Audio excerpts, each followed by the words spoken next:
Hello, xin chào các bạn đã quay trở lại với kênh YouTube Review 5 phút. Ở cuối tập 118, ngay khi Mạc Lệ Hải thua trận, hắn liền lê lết tới gặp Vương Lâm và nói với anh ấy nhất định ngày mai phải chiến thắng. Đáp lại, Vương Lâm liền khẳng định mình nói đã giúp thì chắc chắn sẽ giúp tới cùng. Tuy nhiên, anh ấy rất nhanh đã hỏi lại, khi nãy ngươi nói Mạc Phi có huyền luân thuật sao? Sau 3 năm ở Long Đàm của yêu điện Tĩnh Tu, trở về, hắn chiến với ai cũng chưa phải dùng đến chuyển luân thuật. Thần thông của Mạc huynh, ngoài thập băng quyền ý và yêu hải bách lãm, Vương Mỗ không tin là không còn có tuyệt chiêu. Ta dùng ra sát chiêu do đế quân truyền thụ, thế nhưng dù vậy vẫn bị đánh bại. Ngày mai, ngôi vị phó soái toàn bộ đều dựa vào Vương huynh. Vương Lâm nghe vậy thì bình thản đáp, Vương Mỗ sẽ cố hết sức. Nghe thế, Mạc Lệ Hải vui mừng nói, đã làm phiền Vương huynh, Mạc Mỗ không quấy rầy nữa, ngày mai chúng ta sẽ cùng nhau tới đế đô. Nói xong hắn rời đi, còn Vương Lâm, anh ấy chỉ lặng lặng đứng trong sân sau. Thời gian qua đi, khi bình minh ló dạng, lúc này không khí tại Thiên Yêu Thành đã trở nên vô cùng náo nhiệt, nơi đây đã tập trung không ít người tề tựu. Sau đó, đứng giữa quảng trường, trên tay mấy gã binh sĩ lực lưỡng, từng tiếng trống trận không ngừng vang lên khắp quảng trường. Theo từng tiếng trống vang lên, 6 vị phó soái cũng từ đâu bay tới rồi hạ xuống, thân hình nhanh chóng đi tới vị trí của mình. Tiếp theo, 8 yêu soái của Thiên Yêu quận lăng không đi đến. Bọn họ chấp quyền chào nhau một cái rồi cũng vào vị trí. Cuối cùng, khi tất cả vào vị trí, một nam tử mặc áo giáp vàng bước ra từ cung điện phía sau quảng trường quát lớn: "Quy củ đại bi, kẻ làm tổn thương tính mạng yêu tướng chém ngay lập tức, những người tham chiến sẽ cho ta chỉ định." Dứt lời, nam tử mặc giáp vàng chỉ tay phải vào một bóng người gầy yếu nói: "Yêu tướng Mộ Vân, bước ra khỏi hàng." Nghe vậy, một tên bước ra giữa quảng trường. Đến đây, gã mặc giáp trụ vàng hô lớn: "Có ai khiêu chiến Mộ Vân hay không? Nếu không, tự ta sẽ chỉ định." Lời hắn vừa dứt, đến nhịp thở thứ 5 trong đám yêu tướng có một người bước ra, đó chính là Thạch Tiêu. Vừa xuất hiện tên này liền nói: "Mộ Vân, ngươi không phải là đối thủ của ta, chịu thua đi."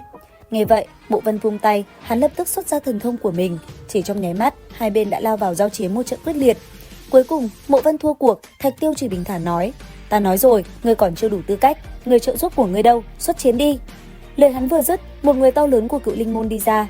Ngay lập tức, chỉ nói qua vài lời, tên này đã liền cùng với Thạch Tiêu giao chiến. Có thể nói, cuộc chiến giữa hai người này vô cùng quyết liệt. Chỉ trong nháy mắt, nơi đây đã rung động ầm ầm bởi cung kích va chạm. Tuy nhiên cho đến cuối cùng, Thạch Tiêu vẫn là người chiến thắng. Thậm chí, gã to con kia còn bị hắn ta lấy mạng. Đến đây, Thạch Tiêu nhìn về phía Mạc Lệ Hải lạnh lùng hỏi: "Mạc Lệ Hải, ngươi có dám cùng ta chiến một trận không?" Nghe vậy, Mạc Lệ Hải liếc Thạch Tiêu, bình thản đáp: "Ta đã bại dưới tay Mạc Phi, lần tranh đoạt này ta sẽ không tham gia." Lời này vừa dứt, ánh mắt Thạch Tiêu chuyển sang nhìn Vương Lâm, âm trầm nói: "Ngươi xuống đây chơi với ta một chút." Nghe vậy, Vương Lâm chỉ bình thản đáp: "Sau chiến mà không được lấy mạng thì Vương Mỗ không có hứng thú." Đúng lúc này, nam tử mặc giáp vàng trên cao quát: "Yêu tướng Thạch Tiêu, lui ra! Theo quy tắc, ngươi không thể khiêu chiến người khác." Nghe được lời này, Thạch Tiêu chỉ biết lui lại, đi ngang qua Vương Lâm, hắn nói: "Mạc Lệ Hải không dám xuất chiến, ta sẽ lấy mạng ngươi để hả giận." Vương Lâm mặc kệ lời này, thần sắc vẫn như thường, không hề nhìn lại. Đến đây, nam tử mặc giáp vàng tay phải chỉ vào Vương Lâm rồi nói: "Ngươi, bước ra khỏi hàng." Nghe lời hắn, Vương Lâm thần sắc ung dung đi ra đứng giữa quảng trường. Trên khán đài, vừa thấy Vương Lâm tiến lên, Huyền phó soái cái tên đã bị Vương Lâm đánh bại lúc trước thở dài. Bên cạnh, cái tên Hoàng phó soái liền hỏi: "Huyền phó soái, người biết người này sao?" Không biết, tuy nhiên hắn nhất định có thể vào được nhóm tam giáp, thậm chí vị trí thứ nhất cũng không phải là chuyện khó xảy ra. Người này trong đám tu sĩ chẳng qua cũng chỉ là anh biến hậu kỳ viên mãn, muốn lọt vào nhóm dẫn đầu chỉ sợ không dễ như vậy. Nếu như người này không giành được vị trí dẫn đầu, ta sẽ đưa cho ngươi Phó Thiên Triệu Kỳ, ngược lại, ngươi phải đưa cho ta Huyền Huyền Đan. Được, ta muốn xem người này rốt cuộc là có thần thông gì mà có thể khiến cho Huyền phó soái quả quyết như vậy. Lời hắn vừa dứt, phía xa, yêu tướng Ngao Địch thân thể nhoáng lên một cái đã xuất hiện cách Vương Lâm trăm trượng. Đến đây, Ngao Địch đắc ý nói: "Ngươi bây giờ hãy nhận thua để bảo toàn tính mạng, nếu không, một khi ta ra tay, ngươi đừng mong sống sót."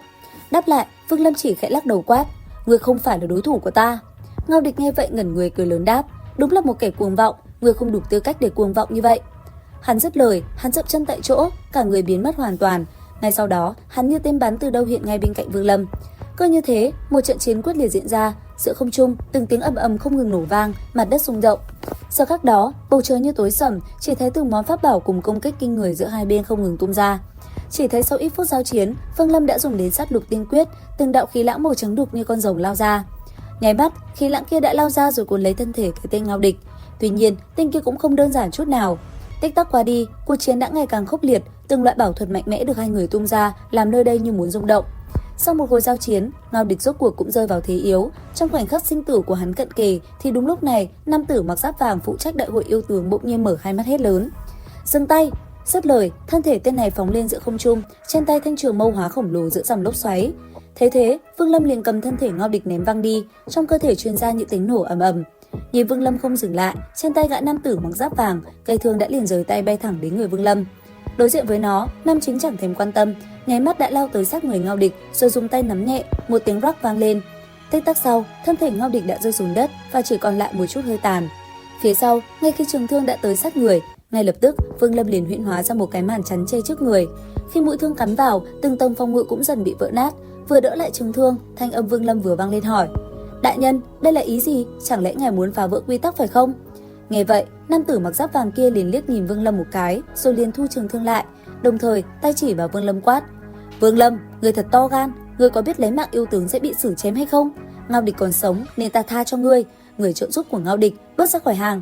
Nghe được thanh âm này, trong đám người hai bên, sau một lúc im lặng, truyền ra một thanh âm yếu ớt nói: "Ta bỏ cuộc." Cùng lúc này tại kiếm các, Đế Kiếm cảm nhận được sự tồn tại con mồi Vương Lâm xuất hiện thì liền tỏ ra phẫn nộ, hai chân đá loạn xạ khiến mặt đất nổ ầm ầm. Đến đây, Đế Kiếm mới tức giận nói: "Đế quân không cho Đế Kiếm ra ngoài, ta là kiếm hồn, ta đi xem con mồi kia chắc cũng không có vấn đề gì." Nói rồi, thân mình nhoáng lên một cái, sau đó cô ta liền bay ra khỏi kiếm các, hướng về Thiên Yêu Môn bay tới. Ngay khi bay tới quảng trường, thân mình thiếu nữ liền nhảy xuống ngồi trên một nóc nhà, lặng lẽ quan sát Vương Lâm. Cùng lúc đó, Vương Lâm còn đang quan sát đám yêu tướng, bỗng nhiên ở trong tiên kiếm, Hứa Lập Quốc đã truyền âm cho Vương Lâm nói: "Chủ nhân, hãy cho ta ra, mùa xuân của lão Hứa ta đến rồi, người mau cho ta ra đi." Nghe vậy, Vương Lâm lập tức quát: "Đế kiếm kiếm hồn ở đây sao?" Lời anh ấy vừa dứt, Hứa Lập Quốc đã liền được thả ra bên ngoài. Còn Kiếm Linh vừa thấy Vương Lâm phát hiện ra mình, nó nháy mắt đã liền hóa thành đế kiếm, rồi phóng thẳng về phía trước. Tuy nhiên phía bên kia, vừa ra, gã họ Hứa đã liền theo lao về phía đế kiếm rồi chặn lại. Đến đây, Hứa Lập Quốc cười gian xảo lao tới Kiếm Linh nói: "Tiểu mỹ nhân, cùng là Kiếm Linh, duyên phận tốt đẹp biết bao." Nói xong, hắn liền dùng ra mấy hành động bỉ ổi khiến Kiếm Linh khóc thét. Ngay lập tức, Kiếm Linh muốn đánh trả, thế nhưng cũng chẳng được, bởi vì cùng là kiếm hồn, tuy vậy Hứa Lập Quốc lại mạnh hơn không ít. Bây giờ, cô ta muốn trốn cũng không được, muốn chạy cũng không xong, cứ thế bị Hứa Dê đi theo bên cạnh không rời. Vừa đi, tên Hứa Dê này còn vừa nói mấy lời thô thiển khiến Kiếm Linh giận dỗi vô cùng. Đến đây, Kiếm Linh nổi giận quát: "Chủ nào tới nấy, chủ nhân ngươi cũng không phải là cái thứ gì tốt, tránh xa ta ra." Nghe vậy, Hứa Lập Quốc đáp: "Nhà ngươi dám mắng chủ nhân ta, tiểu hắc, hãy bắt lấy nàng rồi lão tử sẽ nói chuyện với nàng." Lời hắn vừa dứt thì Kiếm Linh đã hóa thành bộ dáng của đế kiếm rồi bỏ đi. Đến đây, Hứa Lập Quốc cười xảo trá nói: "Không ngờ ngươi lại quay trở về kiếm thể, ngày mai Hứa Lập Quốc ta sẽ lại tới." Nói rồi, hắn ta trở về bên cạnh Vương Lâm và ngoan ngoãn chui vào tiên kiếm. Cùng lúc này, đế kiếm trở về liền phẫn nộ phá phách tứ tung, nhiều lần muốn xông ra quyết sống còn cái đồ vô sỉ kia, nhưng cuối cùng cũng nhịn được. Thời gian một ngày qua đi, sau trận chiến của Vương Lâm, lần lượt có 6 trận đấu khốc liệt đã phân thắng bại, ngày đầu tiên cứ thế chấm dứt. Trong thời gian nghỉ ngơi, Vương Lâm lại một lần nữa tới bên hồ để nghe tiếng đàn, đồng thời trong đầu không ngừng suy nghĩ về vấn đỉnh. Hiện tại chỉ còn một bước này rốt cuộc là cái gì, Vương Lâm cũng không biết. Cùng lúc đó, Hứa Lập Quốc vẫn đang cầu xin Vương Lâm nói: "Chủ nhân, ngươi cho ta đi ra đi. Tiểu mỹ nhân kia chắc đang nhớ ta vô cùng, hay là ngươi đang ghen tị với diễm phúc của Hứa Lập Quốc ta?" Đáp lại, Vương Lâm bình thản hỏi: "Ngươi nói đủ chưa?" "Đủ hả? Chưa đủ, ngươi thả ta ra để ta đi tìm tiểu mỹ nhân kia mới là đủ." Lời hắn vừa dứt, Vương Lâm vỗ túi trữ vật, kiếm tiên lập tức bay ra. Hứa Lập Quốc cười sướng, trong nháy mắt từ trong tiên kiếm biến ảo đi ra. Thế nhưng đến đây, Vương Lâm lại lập tức vung tay thi triển cấm chế trói Hứa Lập Quốc lại. Thấy vậy, Hứa Lập Quốc lập tức bỏ chạy. Đáng tiếc, Vương Lâm đã liền dùng một cái màn chắn ngăn hắn lại. Đồng thời, anh ấy phóng ra một sợi dây trói buộc thân thể Hứa Lập Quốc lại và kéo xuống. Đến đây, Hứa Lập Quốc quát lớn nói: "Vương Lâm, lập tức giải khai cấm chế, nếu không ta sẽ lấy mạng ngươi." Lời hắn vừa dứt, loan đao đã từ đâu xuất hiện phóng thẳng về phía Vương Lâm. Đến đây thì hết tập 119 Tiên Nghịch. Theo dõi kênh YouTube Review 5 phút để biết thêm chi tiết các bạn nhé. Xin chào và hẹn gặp lại các bạn ở những video tiếp theo.